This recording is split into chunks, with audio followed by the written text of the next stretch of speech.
coming to you from the home of the mini trees. Inspirational, motivational, so come along with us. Hi everyone, welcome back to Pixel Talk. This week's edition brings you an interview with Mr. Antonio Lucio, the Chief Marketing Officer at HP, a sports update by Daniel Foster, and Peyton Robertson's interview of Dr. Vedder. Hello, my name is Tej Singh and I'm broadcasting from New Jersey on behalf of Stanford Online High School students from around the globe. So, hello world. With us here today is Mr. Antonio Lucio. He's right now the Global Chief of Marketing and Communications at HP. So, Mr. Lucio, relating to your job, what avenues is the company focusing on to attract new customers? And there's been such a big burst of social media platforms and tools that relating to analytics. What do you see as the future of marketing? And so if you could, not the present and the future. Okay, so our objective is first and foremost, hello to everybody. I'm very happy to be here with you today. Our objective is to get millennials, particularly millennials between the ages of 28 to 34. They represent 60% of the IT decision makers, the people that buy the printers and the computers for business. For that particular target, social media is actually an ideal communication channel. They're very engaged from LinkedIn to Facebook to YouTube. It is the way in which they receive all the communication. And the future of marketing is going to be one-on-one communication through social media. Yeah, you sure have such a challenging task. You definitely must be busy. So what does your average day look like? How do you go about accomplishing this feat? Well, my day is never, I don't have a regular day. All my days are very different, which is what I like about my job. I'm in meetings all days. And so I'm going from analyzing research in emerging markets like China and India, going to a product development meeting, going to a design meeting where we're talking about packaging, going to a meeting where we're developing a social media strategy for our printing business, for example, to a meeting where we're talking about budgets. So that's more or less what my day looks like. So transitioning to our high school audience and their interests, what was your high school experience like? Did you have any particular teachers or courses that you loved from which you took away something that stuck with you, and would you like to share some of those pieces of advice with our audience so they can learn? Yeah, I love my high school years, and what I loved about it was how complete the experience was. Not only was I doing a lot of schoolwork, but more importantly, I was involved in extracurricular activities that I had no idea were going to have an impact in my career. So I was involved on the academic side on Model UN. I was involved in student council. And then on the athletic side, I became actually the captain of the volleyball team, and I also ran track. When you're involved in extracurricular activities and you're trying to balance your schedule as a high school student, you get skills for life. You get skills for problem solving, teamwork, managing of adversity, and even leadership skills that you are going to be able to manage. You're going to be able to use for the rest of your life. Yeah, and this is such a thing that almost all teenagers have to deal with, balancing time. So in hindsight, if you did have, suppose, let's say a magic bullet and 10 extra hours a week as a high schooler, what skills would you have learned, and what would you do at that time so our audience could take away from that?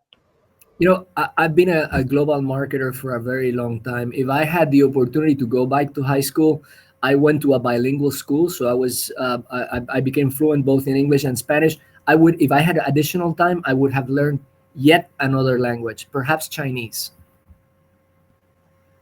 It makes sense because such the market is we're reading in so much demand in China, it's such an emerging market, and Brazil also, and the BRIC countries. So now let's transition to our lighthearted and fun segment.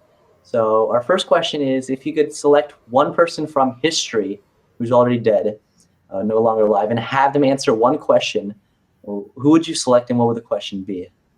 I would select Alexander Hamilton, which is my favorite character out of the revolutionary generation.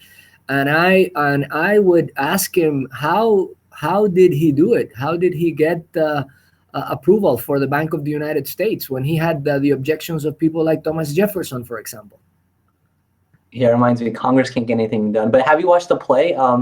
He had to go through a lot, but did you watch the Broadway play on Alexander Hamilton? Well, I've read all books about the revolutionary generation, and I was very excited about that play. Not only that I went to New York just to see the play, but I had the opportunity to meet Lin-Manuel Miranda, which is a fellow Puerto Rican. So I spent a lot of time talking to him about how he came up with the concept, and I also had the privilege of meeting his dad. I mean, a great family.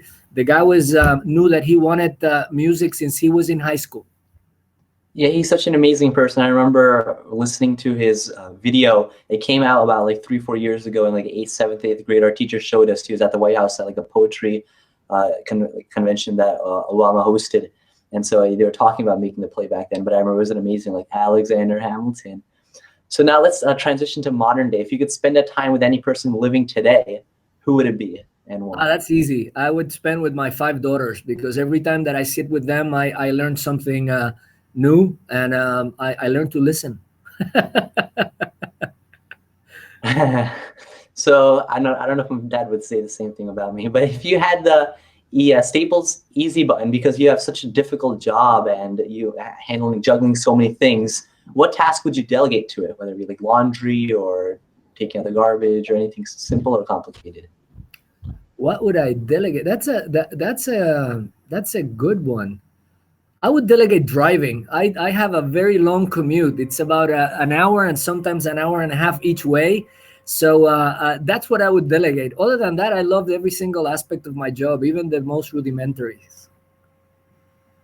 Yeah, driving. I can't wait to get driving. But anyway, so it's like a tradition of Pixel Talk to end these segments with a small this or that question and answer. So Okay. like, it has a series of fun questions, and we give you 2 options to choose from. So would you be willing to participate? Of course. Okay, so our first question is crushed ice or cubed ice? Cube ice. It would last longer. Okay. Would you rather be able to stop time or fly? Oh, fly. And online shopping or shopping in a store? Oh, shopping in the store. I like to touch and feel. Mountains or the beach? I'm sorry? Mountains, like do you like to hang out in the mountains? Man, I grew up I was born in a seaport in Cadiz, southern part of Spain, and grew up in Puerto Rico. I'm a beach person. Facebook or Twitter? I'm a Twitter person, obsessed with it. And our last question, would you rather be able to read everyone's mind all the time or know their future? Huh. I think I'm a marketer. I would like to read people's minds.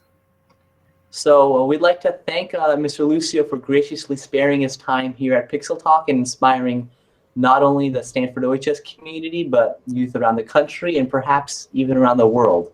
Thank you, Mr. Lucio, for coming on our show. Thank you. Thank you for giving me the opportunity. And I just want to tell you that what you're doing is awesome. And I would like to hire you one day in my marketing department. Thank you so much. Hey guys, it's Daniel, back with this week's Pixel Talk Sports Update. Last week, the Australian Open Tennis Championships finished up down under. Serbia's Novak Djokovic topped the Brit Andy Murray in the final on the men's side, giving Djokovic his 11th career Grand Slam title. On the women's side, Angelique Kerber of Germany took the title, beating American Serena Williams in the final. In football news, we've got the 50th Super Bowl coming up this weekend. The Carolina Panthers and Denver Broncos will face off on Sunday afternoon. The team with the leading offense this postseason against the team with the leading defense for the regular season. Don't forget to check it out. The NFL's Pro Bowl was last weekend in Honolulu, Hawaii. Team Irvin topped Team Rice with the Seattle Seahawks' Russell Wilson and Michael Bennett taking home the Offensive and Defensive MVP awards. Also in the NFL, we've got news of wide receiver Calvin Johnson, aka Megatron, hanging up the cleats and headed into retirement. Two-time Super Bowl champ and New York Giant Justin Tuck is also calling it a career. We now have 1 month till March Madness begins for college hoops. And in the NBA, the Golden State Warriors, Cleveland Cavaliers, and San Antonio Spurs are still going strong, with teams like Toronto and Oklahoma City not far behind. That's it for this week. See you next time. All right. Hey, guys. We're here with Dr. Vetter today, who teaches AP Biology at OHS. And how are you doing? Thank you for doing the interview. No, it's my pleasure. All right. So reading your bio, it seems like you've done a lot of research in marine biology, like in sea urchins and mantis shrimp. And you're also interested in scuba diving. Is it fun doing scuba diving for your science research? It really is. And I learn something different every day. I don't have a chance, obviously, during the school year to do scuba diving, but and there's sometimes a pressure when I'm collecting data to be timely about collecting the data that I need for each dive, because the logistics usually limit the amount of time you can be underwater. But I love it. I always try to plan to have some extra time that where I'm not specifically collecting data, but where I'm just looking around and learning about the environment and learning about the animals. Cool, yeah. And I saw you're also writing a book on sex, gender, and the brain. How is this coming? Do you get time to work on that?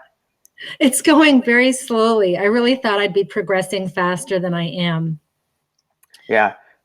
And how is teaching science at an online classroom different from teaching it at the physical university that you also teach at? Okay, so it's different in a couple of ways.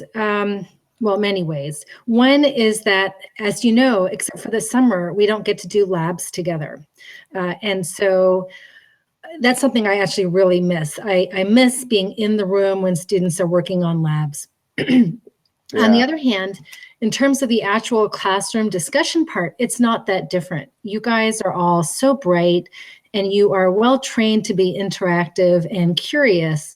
And so, in fact, sometimes the discussion in an online class is actually better than in a brick and mortar, because you have so many modalities. You have the mic, you have the chat box, you have each other as resources. So that's pretty good. Yeah. I am planning on coming out to summer session, so hopefully that'll be a good chance for the labs and to actually see everyone in person. I know that's one of the limitations of a online school. Yeah, Absolutely. Well, that'll be fun. Yeah, and for our final question, if you could cite one scientific finding as the most fundamental or useful of all time, what would it be? That really puts me on the spot. It's hard to pinpoint one thing. I would say probably the understanding of the flow of information from DNA to RNA to proteins, and understanding all the ways that that can be controlled and modified. That really shapes many aspects of our understanding of not just molecular biology and cellular biology, but fields as far away but connected as evolution. Wow, yeah. Is there one research objective that you're hoping people will achieve in your lifetime, like the origin of life or something, something to that effect? There's so many things. I think one of the things that we were talking about today in class about how to maybe use induced pluripotent stem cells, the ones that come from human skin cells and can be revitalized to achieve the ability to become so many other cells. If we could harness that and use it to help regenerate organs, to maybe provide a cure to the organ shortage that exists for transplant patients, I think that would be pretty awesome and doable. Yeah, and of course, there's ethical questions that we've been discussing as well that are associated with science. Well, thank you so much. Thanks for watching. Until then,